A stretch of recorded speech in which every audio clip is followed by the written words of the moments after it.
Bom, então, bom dia a todos e a todas.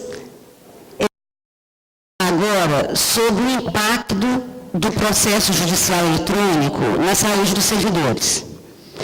E nós vamos nos basear nos resultados de uma pesquisa que foi feita em 2011 e 2012 no Rio Grande do Sul, em todo o Judiciário Federal. Justiça do Trabalho, Justiça Militar, Justiça Eleitoral e Justiça Federal. Pelo tamanho da amostra, a gente pode cientificamente transportar os dados para a nossa realidade. Então, quando a gente pensa assim, mas o Rio Grande do Sul, o que tem a ver com a gente? A gente pode fazer essa transposição. E eu quero ressaltar o seguinte, os problemas que a gente vai trazer aqui sobre o impacto do PJE na saúde, eles vieram agravar situações que já existiam. E muitas delas decorrentes daquilo que o Denilson disse anteriormente em relação à organização do trabalho, que vem em decorrência de, há mais de 25 anos, a gente não ter carreira no judiciário, desde a instituição, pela Constituição de 88, dos institutos de ascensão e da transferência. E isso impactou profundamente na organização do trabalho. Que diz respeito a quê? Diz respeito à forma como o trabalho é organizado, a relação entre o número de trabalhadores e o trabalho,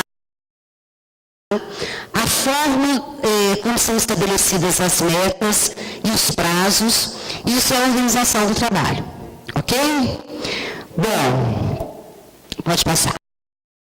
A população estudada, então, de 6.273 questionários, 3.744 foram respondidos, ou seja, 60% da amostra. Então, é uma amostra quase que censitária, é uma amostra muito grande. Pode passar. Aqui são dados da demografia, né? Pode passar. Escolaridade, é interessante observar aqui, pode até ser pelo adicional de qualificação ou não, mas é interessante que antes do ingresso no judiciário, apenas 9,7% dos servidores tinham pós-mestrado e doutorado. E após o ingresso, 44,6% já tinham essa formação. A área de trabalho, 44,5%, área judiciária. A atribuição principal, análise de processos. Alexandre, essa aqui falhou. Não é possível. Próximo. Não voltou, Alexandre. Atividade preponderante, olha aqui. Processos eletrônicos. E aqui metade físico, metade eletrônico. Por que a Justiça Federal está em vermelho? Porque nela é que os processos eletrônicos foram implantados primeiro. Né? A Justiça Eleitoral não tem isso ainda. Em relação à organização do trabalho, foi perguntado quantas horas em média se trabalha. 7,18 horas em média. Interessante porque no Rio Grande do Sul todo mundo bate ponto. Né? E uma das coisas que foi demandada aqui em Minas, uma das visitas que eu fiz às unidades, é por que a gente não tem cartão de ponto. Sabe por quê? Pelo excesso de horas extras trabalhadas. Né? Porque as pessoas estão trabalhando mais do que às 7 horas, né, 6, 7 horas, e não há registro dessas horas. Em relação à porcentagem de gente que trabalha em casa, além da jornada contratual, olha aqui, trabalha para o judiciário nos finais de semana, olha aqui a quantidade, gente. E os que relatam o aumento da quantidade de trabalho. Estão vendo a porcentagem, como é que está alta? O Sintrajuf, o Sindicato do Rio Grande do Sul, Ok?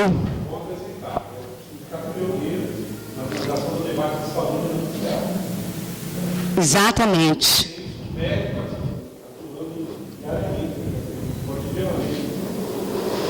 Isso. Desde 2002, eles já fazem pesquisas na área de saúde, né? E um trabalho muito bom, porque cada vez mais nós precisamos de quê? Nós precisamos de informações, nós precisamos de dados. Não adianta apenas você chegar numa negociação, numa mesa de debates, sem ter elementos, sem ter dados.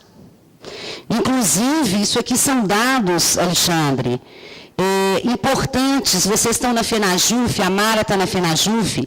Isso, eu pedi a Deoclésia, entreguei uma carta para a Deoclésia, pedindo para a gente apresentar esse trabalho para ela e para o staff dela, e querendo buscar também a Justiça Federal e a Justiça Eleitoral para a gente apresentar esse trabalho. Vocês vão ver por quê. Porque ele dá algumas orientações preventivas. E seria interessante a FENAJUF, através da Mara, que é do Rio Grande do Sul, buscar apresentar esse trabalho ao CNJ, aos conselhos superiores, às áreas de gestão de pessoas, para sensibilizá-las e buscar que elas normatizem, que elas trabalhem preventivamente em relação à organização do trabalho e ao processo judicial eletrônico. Pode passar? A relação das pausas, gente. Foi perguntado quantas pausas as pessoas fazem durante a jornada de trabalho. Uma grande porcentagem diz que não faz pausas. Na iniciativa privada, tem uma norma regulamentadora do Ministério do Trabalho que diz que a cada 50 minutos, você tem que parar 10 minutos, todo trabalhador que tem uma interface com o computador. Ok? Não é só o digitador, todo trabalhador que trabalha, né, junto a um computador. E, nessa pesquisa, a pausa está diretamente relacionada ao não adoecimento. Ok? E uma grande porcentagem de pessoas não faz pausas. E nós vamos ver por que isso acontece.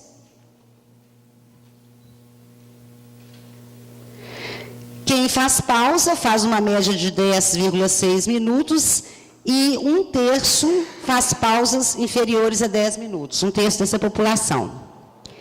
Em relação ao controle sobre o trabalho, foram feitas perguntas sobre, você trabalha muito rápido, intensamente, o trabalho exige muito de você, você tem tempo suficiente para cumprir as tarefas, você tem possibilidade de aprender coisas novas, você repete muitas vezes a mesma tarefa, olha aqui a porcentagem, como é que é alta. A Justiça Federal de primeiro grau, onde chegou o processo eletrônico primeiro, olha como é que as porcentagens são maiores. E olha aqui, isso aqui nada é bom ter número grande, tá, gente? Agora, podendo escolher como fazer o trabalho e podendo escolher o que fazer no trabalho, já seria interessante a gente ter números altos. E eles não são tão altos. Relações de trabalho. Você se sente respeitado por sua chefia imediata? 13,5% diz que não. Você sofre pressão que não fazem parte das suas atribuições do cargo?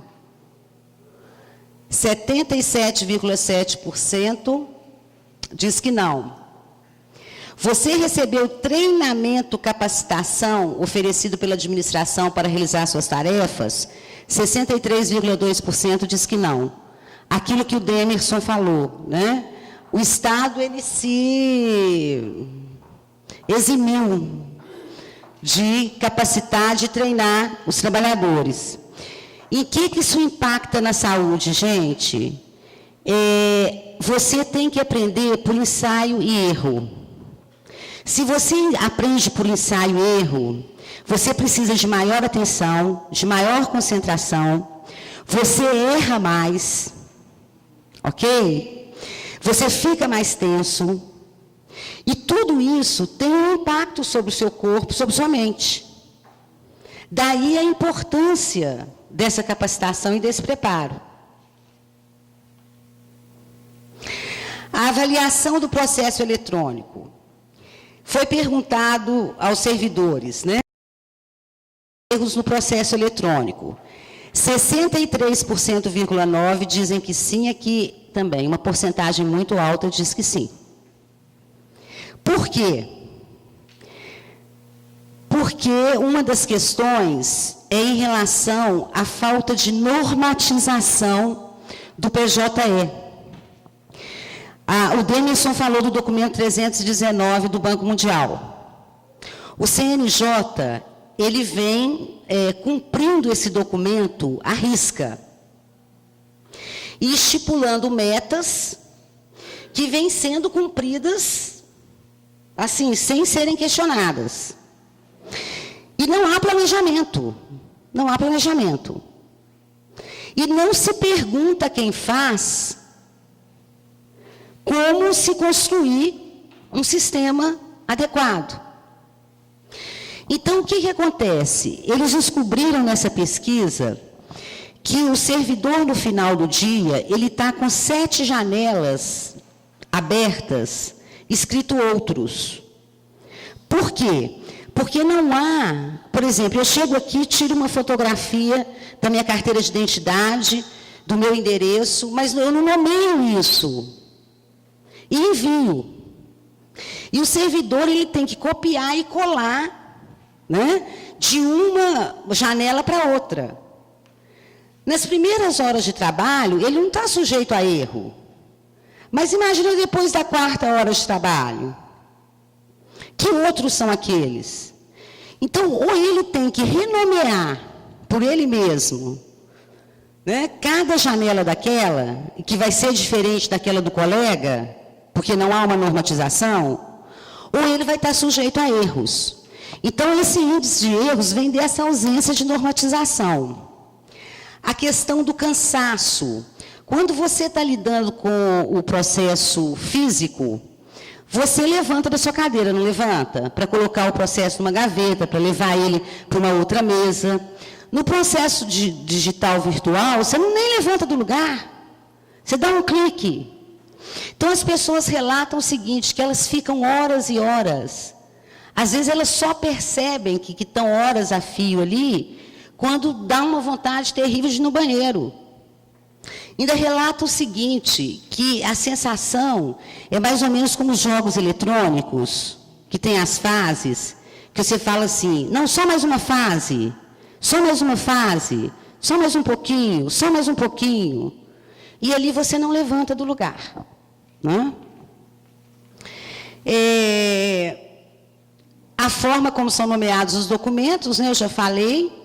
O motivo para o erro é o pouco tempo para análise, e aqui a questão das metas, não é isso? E aquilo que foi falado pelo Marcos, você já tem, inclusive, as análises prontas, né? Isso aqui cabe nesse quadrado, isso aqui cabe nesse, esse aqui cabe nesse, e aí vamos embora. O motivo para o erro é a dificuldade para verificar a autenticidade dos documentos. O que acontece? No processo eletrônico, você tem que escanear o documento. Só que não há uma normatização, nem uma regulamentação disso. Então, se você pegar um celular e escanear e mandar, aquele documento vai chegar de qualquer jeito para o servidor. Ele que se vire para entender o que está escrito ali. Né? E o motivo são as metas. Pode passar.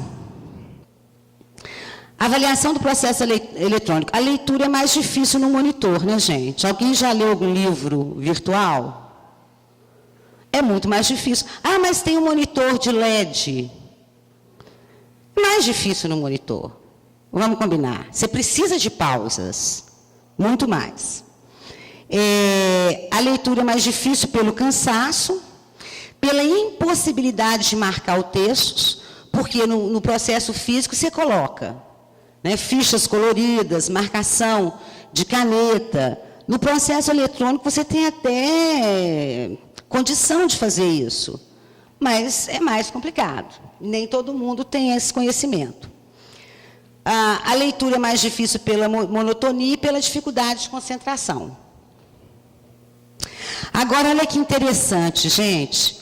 Quando foi perguntado o que mais motiva os servidores para estarem no judiciário, os dois maiores motivos foram a estabilidade e o salário. Olha onde que as metas estão. E as metas, gente, elas, em tese, elas deveriam nos desafiar, desde que elas sejam possíveis. Não é isso? Só que as metas, da forma como elas estão sendo postas, elas estão exaurindo os servidores. Porque elas estão sendo assim, elas não dão aos trabalhadores a sensação de que eles estão realizando o trabalho. Então, elas estão sendo extremamente desmotivadoras. E quando foi perguntado o que desmotiva, olha aqui, falta de possibilidade de crescimento. Que voltamos à questão da carreira. Né? Eu estou aqui, para onde que eu vou? Qual que é a minha possibilidade de percurso? Que trilha que eu posso? Não tenho trilha. Eu não tenho nenhuma possibilidade de crescimento. E as metas me desmotivam. Não tem uma política de capacitação. Olha aqui a questão da desvalorização social, gente. Muitos sentem vergonha, né, de serem servidores públicos, uma coisa que nós precisamos estar resgatando. E muitos sentem que as atividades e tarefas não são aquelas que deveriam estar sendo realizadas. Ok? Aqui é a questão de discriminação, vamos passar. Essa pesquisa, ela avaliou principalmente 3 tipos de adoecimento. Sintomas oftalmológicos, sintomas osteomusculares e sintomas psíquicos. Em relação aos sintomas oftalmológicos, foram perguntados sempre, quase sempre, nunca, quase nunca. Olha a questão da dor e ardência nos olhos com processo eletrônico. O ressecamento, o embaralhamento e o desfocamento dos olhos. Por quê? Vocês já ouviram falar na síndrome olho-computador? Que é aquela síndrome que o olho pisca menos diante do computador? Oi? Então, o que acontece com isso? Seu olho ele vai ressecando. Né? E aí vem a dor, vem a ardência, vem o cansaço, e com o passar do tempo, vem os problemas. Quem já tem problema de visão, o agravamento. Né?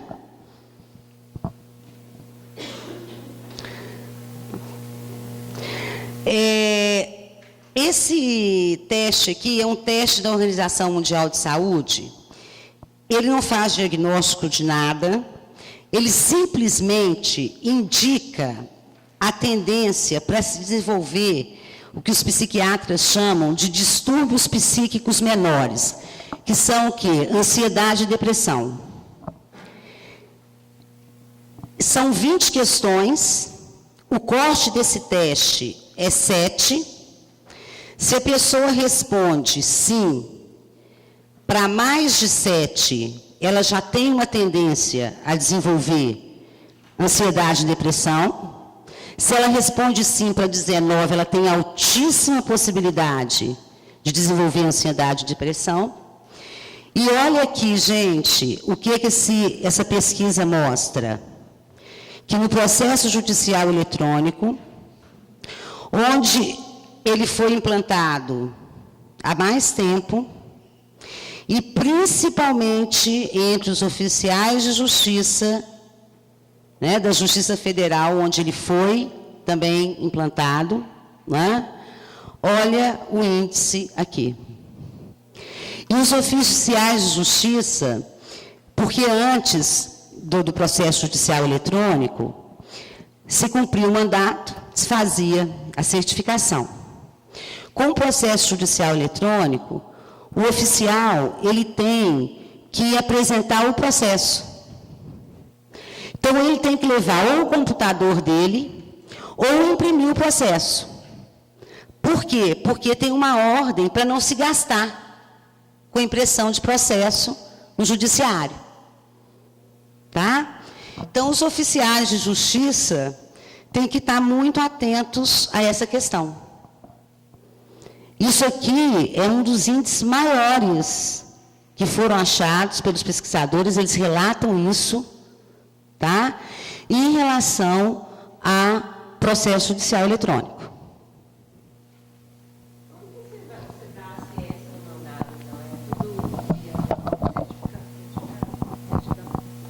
É tudo eletrônico, né? Tudo eletrônico. Tem gente, por exemplo, na Justiça do Trabalho, quando o juiz permite, eu fiquei sabendo, que até o oficial falou assim, não, eu achei que melhorou, porque tem uns que eu faço até por e-mail. Né? Eu espero até a certificação. Ele falou até positivamente. Né? Mas ele falou assim, porque o juiz concorda. Esse caso específico. Mas, por exemplo, nessa pesquisa, os oficiais de justiça da Justiça Federal já dão um relato, né, já diferenciado. Agora, a cultura da Justiça Federal também é muito rígida, né, Marcos? É muito... Posso falar porque a primeira região está muito casada, o processo nosso não é eletrônico. Mas no Rio, por exemplo, eu sei que o oficial leva um tablet, ele cita a pessoa, imprime ali e certifica naquele momento o que fazer e tudo eletronicamente. Agora, isso na segunda região, aqui no Rio de Janeiro, que os colegas que trabalham lá falam isso. Aqui ainda não. Nosso processo ainda é físico, porque nós não temos ainda o procedimento eletrônico. Então, fica difícil de falar, de fazer alguma coisa. Essa experiência, né? É bem difícil, né? Porque TRF1 até exige que os oficiais de justiça sejam porteiros de audiência, né? Que é um absurdo, né? É isso. Sim, alguns juízes, os oficiais daqui funcionam como porteiro, oficiais de porteiro. Oficiais de justiça só faz audiência com a presença do oficial de justiça. É o mesmo da justiça, porém, em Belo Horizonte, você não pegou essa moda, não. Não, aqui, alguns juízes ainda fazem. Mas que finalidade? chamar as partes. Porque na porta é o prego, fazer o prego, o prego é quadro. Apregoar, utiliza o oficial de justiça para apregoar a audiência. Ocorre muito ainda. Deve ser pontuado, deve ter algum juízo, é bom trazer isso para reclamação, porque isso aí está errado. Não é obrigação do A secretária de audiência não está lá atrás. Essa é uma reclamação dos oficiais daqui. É uma reclamação, os colegas já tentam muito disso, porque eles são chamados por alguns juízes direto para fazer a audiência, fazer o apregoar, perdão. Essa questão, né, voltando à questão aqui dos oficiais, desse relato sobre ter que andar com tablet, fazer impressão do processo, do mandato, e de que o tribunal cada vez mais diz, vocês não podem imprimir nada, né? Isso impacta demais também nos oficiais, porque quem não tem muito costume com o meio eletrônico, passar a ter que andar pendurado com o tablet, né, gente? Fazer tudo meio isso é uma coisa também que impacta demais. Não é uma mudança na ferramenta, é uma mudança em todo um modo de organizar o trabalho, todo um modo de se fazer o trabalho. Isso é uma mudança drástica, por isso que precisa da preparação, precisa do planejamento, da normatização, né? Por isso que a gente precisa, Alexandre, batalhar isso junto aos conselhos, porque não adianta essas pesquisas e a gente ficar relatando e não conseguir ir à fonte e prevenir. A gente tem que prevenir. Então, vamos pedir aos tribunais superiores as áreas de gestão de pessoas, olha, vamos normatizar isso. Vamos fazer um planejamento do PJE. Porque ninguém aqui está falando que nós podemos voltar atrás, não tem como. Não tem como você falar assim, não venha PJE, não vamos informatizar. A informatização é uma realidade. A única coisa que a gente quer é que essa informatização venha de maneira planejada, de maneira normatizada, com treinamento, para que os servidores não adoeçam. Eu já fiz até esse encaminhamento para a direção da Fenajus e a gente está aguardando que os 18 diretores da Fenajus se manifestem. E, paralelamente, eu queria dizer, não sei se você a direção simplesmente da consciência, o TRT da terceira região já disponibilizou no site a avaliação, o resultado da avaliação, a QVT, né, a qualidade de vida no trabalho. Uhum. E olha só a surpresa. Está passando os dados e são dados o quê? Que os trabalhadores estão dizendo assim, nós estamos insatisfeitos. E 40% da justiça aqui no estado de Minas já foi implementado a PJE. Então, quer dizer, vários servidores já estão reclamando dessa questão do processo judicial eletrônico. E a gente aproveitou, estava com a Lúcia, nós se reunimos com o coordenador administrativo do TRT e já pedimos a questão da sala de descompressão. E o Carlos Ataíde falou assim, Alexandre, eu já tive meus 15 minutos. E eu perguntei para ele assim, mas esses 15 minutos vai ser estendido na jornada do trabalho? Ele falou que não. Então acho que a gente teria que explorar essas manifestações do diretor do TRT, da terceira região, o Carlos Ataíde. É bom até que está sendo gravado isso. Eu queria ratificar esse tipo de coisa. Então acho que o Centraí tem que fazer o requerimento, e se for o caso do coordenador da Fenajus, que sou eu, assinar em conjunto com vocês, a gente faz pela sala de descompressão para que tenha massoterapia, acupuntura, os remédios para dormir, aqueles descansos, tudo isso que você está falando, entendeu? Alexandre, deixa eu fazer um esclarecimento aqui. A questão da qualidade de vida no trabalho, veio um professor, o Mário, da UNB de Brasília, né? E a qualidade de vida no trabalho, ela tem uma diferença. Tudo bem, a gente pode ter sala de descompressão, pode ter massagem, não é que isso não possa ser benéfico. Mas a qualidade de vida no trabalho, ela tem a ver muito com a organização do trabalho. Entendeu? Tem muito a ver com as questões estruturais. Então, o que acontece? Eles trabalharam muito em relação ao mal-estar e ao bem-estar. Então, foi avaliado, a organização do trabalho, foi avaliado quase que entrando num grau de mal-estar bastante, digamos assim, grande. E isso indica o quê? Forte possibilidade de adoecimento. Entendeu?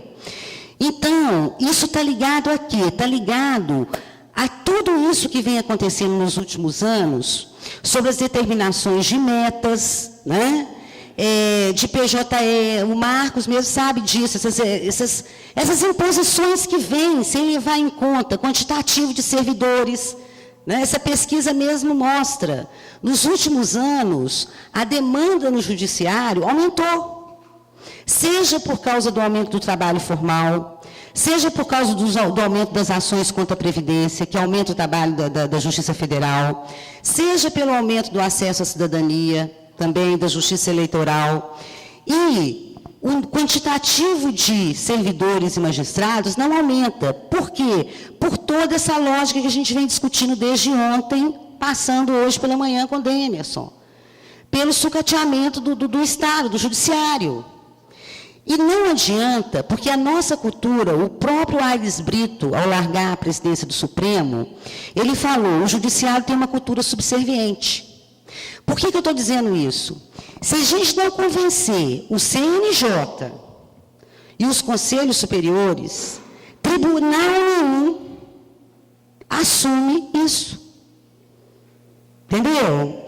Por exemplo, eu estava ouvindo dizer que, com esse resultado da qualidade de vida no trabalho, a presidente ela queria já não aplicar a RA 63, que é uma RA que reduz função no TRT, porque ela não queria que fosse na gestão dela, né, por causa do impacto.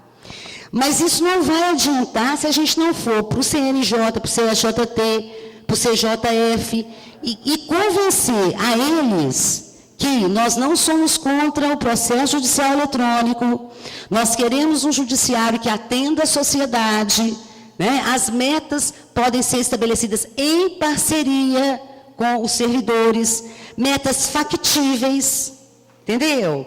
Então, isso precisa ser feito lá. Não que a gente não possa fazer também aqui, entendeu? Porque aqui eles vão falar, amém. É assim. A base tem que cobrar. A base tem que cobrar e a base tem que cobrar da federação. São os representantes que vão negociar com os conselhos superiores, os tribunais superiores. Agora, a base tem que se manifestar. Porque quando a gente senta numa mesa, né, para negociar com o presidente do CNJ, com o presidente do STF, aí ele fala bem assim, categoria está reclamando? Aonde? Não estou vendo ninguém nas ruas. Então, esse movimento que está hoje aqui no Brasil, né, a mídia, o governo, está começando a enxergar, porque a categoria foi as ruas reclamar. Então, a base, os estados, os sindicatos têm que reclamar com a FENAJUF, e a FENAJUF vai ter condição de negociar com os tribunais superiores. Se também não acontecer isso, tá bem? Não, Alexandre, mas aqui nós estamos falando o seguinte, nós temos dados de pesquisa, tá? Então, a gente tem, isso aqui é argumento, isso aqui é dado, tá? Contra isso daqui, não se tem o que dizer. E aqui se dá caminhos para eles. Olha, normatizem, planejem, treinem, tá? É nesse sentido. Bom, olha que coisa horrorosa. Uso de medicamentos. Anti-inflamatórios. A quantidade de gente que usa anti-inflamatório, que você compra livremente em farmácia, né? Mas que faz um mal danado também para a saúde, né? As pessoas vivem hoje e trabalham à base de remédios. Não adianta dar um remédio, tem que ver qual é o problema. Mas, digamos assim, os nossos trabalhadores estão seguindo, né, a base de remédios. Tem vários aqui, ansiolíticos, calmantes, né? E uma coisa que não está aqui nessa pesquisa, mas a gente sabe que tem muito, drogas e alcoolismo, né? Quer dizer, para conseguir dar conta do dia a dia. Então, são questões que a gente tem que estar buscando. Tá, pode passar. Olha, isso daqui foi um cruzamento que foi feito de dados, mostrando o seguinte: se você tem um somatório disso daqui, significa que aumenta a sua possibilidade de desenvolver depressão ou ansiedade. Se você é mulher, trabalha na área judiciária de primeiro grau, com processo eletrônico, análise de processo, é oficial de justiça, tem maior tempo de trabalho, da Justiça Federal, tem aumento da jornada, leva trabalho para casa, trabalha nos fins de semana, as metas nunca, às vezes, não são cumpridas, não se sente respeitado pela chefia, sente-se pressionado por realizar tarefas, não recebeu treinamento, frequentemente faz as tarefas com rapidez. Pode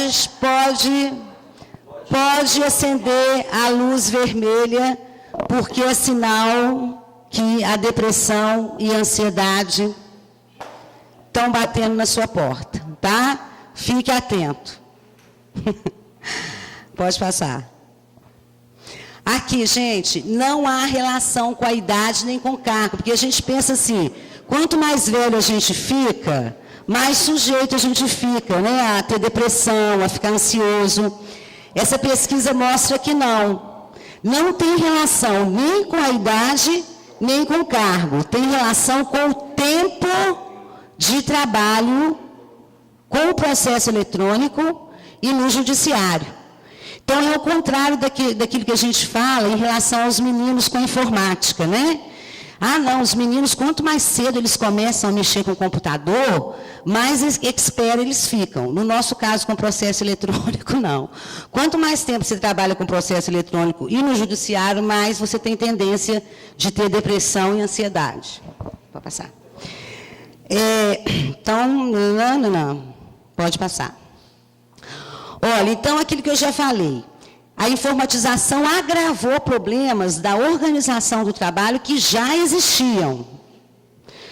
E os indicadores de saúde pioram onde foi implementado o processo eletrônico. O processo eletrônico, ele traz um maior controle, né, e transforma as metas em metas inalcançáveis, pela forma como isso está sendo feito. Aumenta-se o trabalho e intensifica-se o trabalho pela questão de não se aumentar a quantidade de trabalhadores, aumenta-se a demanda, o discurso não precisa, tem muito magistrado, muito servidor, não se aumenta o trabalhador, então alguém vai ter que trabalhar por 2, 3, 4. O próprio instrumento de trabalho nos modificando, que é uma mudança muito drástica, e a gente precisa arrumar uma nova forma de organizar o trabalho. Precisamos começar a discutir isso. As pausas, gente, são um instrumento de proteção à saúde. Isso a gente tem que colocar na mente. Parem. Façam qualquer coisa, façam pausas, se vocês não quiserem adoecer. E nós precisamos discutir a questão da redução da jornada de trabalho. Porque se o processo judicial eletrônico, ele cansa mais, ele exige mais, a gente também tem que diminuir o tempo que a gente fica, né, em cima dele. E ter muito cuidado, porque como a gente acessa ele em qualquer lugar, tá? Você vai para casa trabalhar. O tribunal está até pensando, a gente está pensando em políticas de barrar o acesso em casa. Mas tem diretor, gente, que está pedindo para ser logado em casa, para poder continuar o trabalho. Sabe por quê? Sabe o que essa pesquisa mostrou? Que nós, só um instantinho, que nós servidores, nós somos tão comprometidos que não é o chefe que fala assim, trabalha, não é não. Somos nós que estabelecemos que as metas estão aí, que nós precisamos cumprir as metas, o trabalho tem que ser feito e que nós vamos fazer. Ou seja, o nosso feitor está internalizado, ele não é externo não, isso é mais grave ainda. Daí a importância da gente ter essa atenção. Não seria a questão de estar se implantando de imediato o teletrabalho, que aí a pessoa já estaria em casa, vamos dizer assim, por conta daquilo? O problema do teletrabalho é o seguinte, se você não for uma pessoa muito disciplinada, se você não souber dividir o seu tempo entre o trabalho e a sua família, a sua vida se mistura, trabalho e vida pessoal. Entendeu? Vira uma miscelânea. Então, isso é uma coisa que a gente tem que pensar também. Porque muitas vezes você fala assim, é melhor eu trabalhar em casa. Depende. Tem gente que vai trabalhar em casa e acaba que ele se perde. Né? Ele não sabe mais o que é trabalho, o que é casa. Né? São questões que a gente vai ter que estar discutindo. Mas são questões complexas. Pode passar. Então, essa pesquisa ela foi feita, né, pelo Dr. Geraldo Rogério, no Rio Grande do Sul. E uma coisa que é importante, gente, a gente começar a levar isso para os colegas. O Magno está falando aqui, né, precisa da base se manifestando. A gente vê aqui, poucas pessoas conseguiram comparecer aqui. A gente não consegue fazer mudanças se não tiver o movimento das pessoas, gente. Não adianta, não adianta. Isso é uma consciência que se precisa desenvolver. O processo judicial eletrônico está aí, está chegando de forma impositiva, tá? ele não está se perguntando, não está envolvendo o servidor, não está perguntando a quem sabe como é a melhor maneira, entendeu? Por exemplo, vou dar um exemplo para vocês. Essa questão de carga de trabalho, número de processo por número de servidor. Quem que estabeleceu esse número? Tem processo que é simples, tem processo que é complexo. Aí se estabelece X número de 1.000 a 1.500 processos, tantos servidores. O que é isso? E nós vamos aceitando isso assim. E na hora que a gente abre um espaço para o debate, para a gente discutir, ninguém se dispõe. Então a gente tem que entender o seguinte: se não houver um coletivo buscando essa mudança, não tem como fazer frente, não. Entendeu? Não tem saída. Não acontece. Por quê? Porque a nossa cultura, ela é extremamente hierarquizada, né? Existe esse comando do documento 319 do Banco Mundial de reestruturação do Poder Judiciário na América Latina e no Caribe. Isso está em plena implantação, ok? E se nós não acordarmos para isso, né? A gente vê, por exemplo, essa questão mesmo que foi debatida do subsídio. A preocupação hoje é: eu resolvo meu problema, né? Eu ganho meu salário, beleza, bacana, o resto que se exploda, e as pessoas se esquecem que a gente vai explodir junto, não tem jeito, né? Então, não tem saída. Se não for no coletivo, não tem muita saída, não.